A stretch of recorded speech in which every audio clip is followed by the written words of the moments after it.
Howdy everyone, this is Mopbot, and today we have a Redstone showcase video. Have not done one of these in a long time, but I've been working very hard to produce this working Blackjack game. You can see we have two displays down there. We have our controls back here, and if we turn around, we have the tokens that we can bet. These are styled after the Aria $1 poker chips, and if we go ahead and stick this into the bet container here, and then we hit the new game button, which is kind of obscured by an armor stand, but if we hit it right there, there we go. This game's going to start up, and we're going to take a look at how this whole thing works today, but let's give this a go. First off, we have a 4 and a 6. Oh, that's perfect. And you know what? That's a great example because we have a score of 10, which means that we can double down. We already see that the dealer has a 4 up, so why don't we go ahead and hit that? Of course, that's probably not going to work because we need to add one more token. So you'll see that it didn't do anything, so there is some level of error checking, and if we throw another token in there, now we can go ahead and come over and hit that double down button.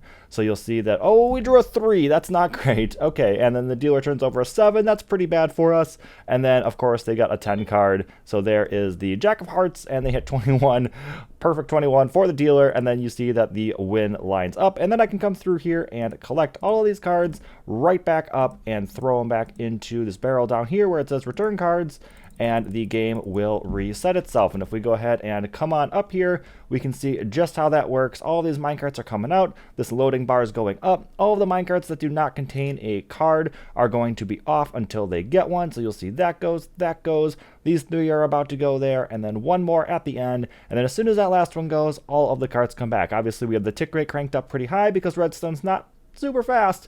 So this is now ready to go for another game. And if you're not totally familiar with the rules of Blackjack, it's really quite simple. Both the player and the dealer start with 2 cards. The dealer has one of them face down. The rest of them are all face up.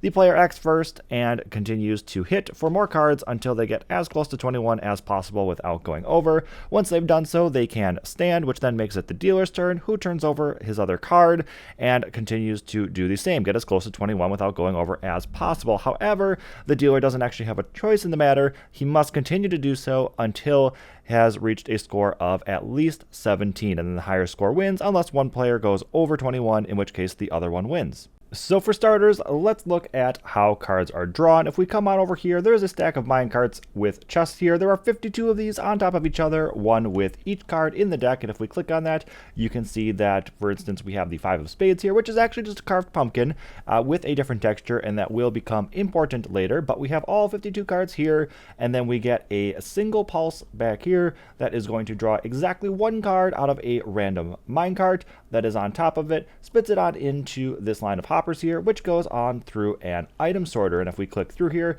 you can see at the start we have the ace of spades, the ace of clubs, the ace of diamonds, the ace of hearts, and then it goes on to deuces, 3s, 4s, etc., all the way on through kings. And then each group of 4, that is each of the 4 suits, then collect right here in this center chest, and that is read into each one of these. So for instance, we have all of our aces together, then we have all of our deuces together, 3s, and so forth, and that brings us to this binary encoder. So where an ace is a value of 11, we can represent that in binary as 1011, and we can represent a 2 as 0010, a 3 as 0011, and so forth, going all the way down the line to the highest value, which is 10, and that works out pretty well for the number of bits that we decided to go with here.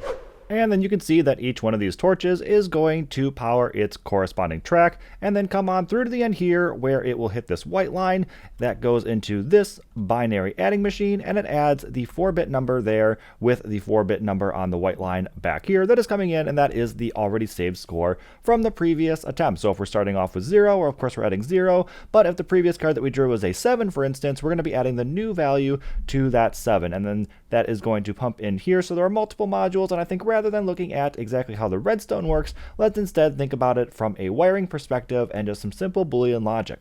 So I don't want to get too into the weeds here because I could go very in depth and probably bore just about everybody that is watching this video, but at each stage of adding we are dealing with 3 bits, that is A, B, and C, where A and B are the 2 bits that we are actually adding, and C is the carry in value from the previous column. So obviously for the first column, we're not bringing anything in, right? That's always 0, but for every further column, we could be either carrying carrying over a 0 from the column to its right or a 1 from the column to its right. And then when we add those three together, we are always going to get two outputs. That is the sum for the column and then the bit that we are carrying over to the next column. So when we go to the left, obviously we could pass on a 0 or we could pass on a 1.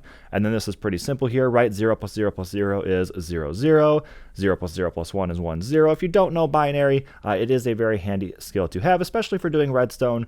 But that is the truth table there. And then that can be broken down into the logic gates up above, which can then very easily be converted into a Minecraft logic, simply just either recreating the gates or looking at the logic statements that are provided here. So from there then we take the sum bit from each one of these adders along with the carry out bit from the final adder to now have 5 total bits, and that follows along this light gray line, which goes into either of two sets of transistors here, where one of them is storing the player's score and the other one is storing the dealer's score. So if we see the one on the left here, that is just toggling a redstone block back and forth, and I do have these extra redstone lamps in here so that I can just kind of test to make sure that the binary representation is correct, but that will follow along the dark gray line here, go off to the right, and then head up behind the dealer's board. And on the right here, that's going to follow the yellow line and go behind the player's board. So then from those 5 bits, that is a max score of 31, and that is actually achievable in game when a player has 20 points, draws an ace, and gets 11, bumps their score up to 31. Of course, that would be handled a little bit differently in the game, right? It would be bounced back down to a 21, but for a moment, that 31 would have to exist. So we do print it on the board here, and that's pretty simple then. We just take all 31 possible options and convert that into what it needs to look like on these 7-segment displays here. So where the player board has 2 digits, where the one on the left is the 10s and the one on the right is the 1s column, we simply just convert that binary into what needs to display there. So like a 16 would show a 1 on the left and a 6 on the right, and we just do that by turning on and off different segments. Pretty easy then. That is just replicated over here for the dealer's board. Of course, they can't have quite that many because their max score is 27. That is 16. They draw an ace, and that adds 11 to give them that score. And then, of course, again, that would be bounced back down to 17. But for a moment, that would exist. So we end up with these 2 stacks back here simply to display numbers on the screen. So that'll wrap up that for the player logic. Let's look at the dealer logic now real quick here. If we hit stand, it is going to then become the dealer's turn. So this lime green line is going to control that. It's going to flip the set of transistors that we're using. So we're going to then use the other bay for sending values back into the adding machine here.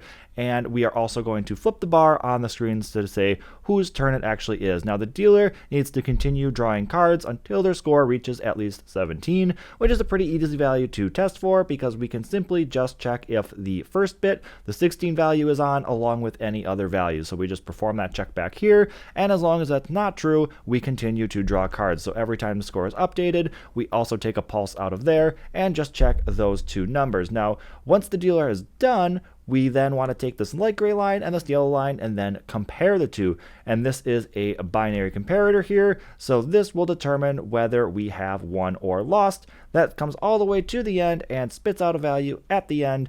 And then that runs right over into here. And then that will control the display for showing the win, as well as firing back here underneath where the player is standing to return the token plus another token, and then also play the winning sound. And then to analyze some extra bits here, coming back to the start, when we draw a card, if it's an ace, we follow that orange line. That's going to go all the way over here and come into this setup here where we have 2 dispensers facing into each other, and that is going to count how many aces have been drawn. So if our score does go over and we have an ace, we can go ahead and draw an item out of there to say we are basically consuming this, we are taking the points out of that, and then we subtract 10 from our score. So then that is also toggled by the player's decision to stand. That follows that lime green line and will maintain whether we draw an ace and need to come back down if we go over 21. I also mentioned sound, so if you look around here, we have a couple of these blue modules, which are each playing a sound depending on what happens in the game. So maybe that's hit, stand, double down, or win. So those fire off depending on different events that are triggered. And circling all the way back to the carved pumpkins that I mentioned before, that is how these are being displayed here. By the way, this was a beautiful game.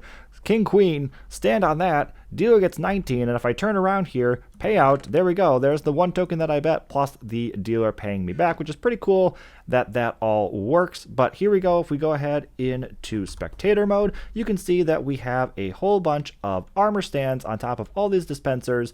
So these cards are actually just textured carved pumpkins, and as they come through the line, that is after they've been drawn, they will follow this ice path, come on up here, take the first available dispenser, and it will just shoot it onto the head of that armor stand, which is pretty cool. And then of course, when the player stands, that lime green line from before that toggled everything on the board also toggles which bay the card is going to go into. So I know I kind of blazed over this, so if you have any questions at all, go ahead and leave a comment down below. I will get back to you, or if you liked it, leave a positive comment and hit that like button. Share this with somebody who you think is also going to enjoy it. I spent so long on this and I'm so proud of it. I'm so happy I finally get to share this with you.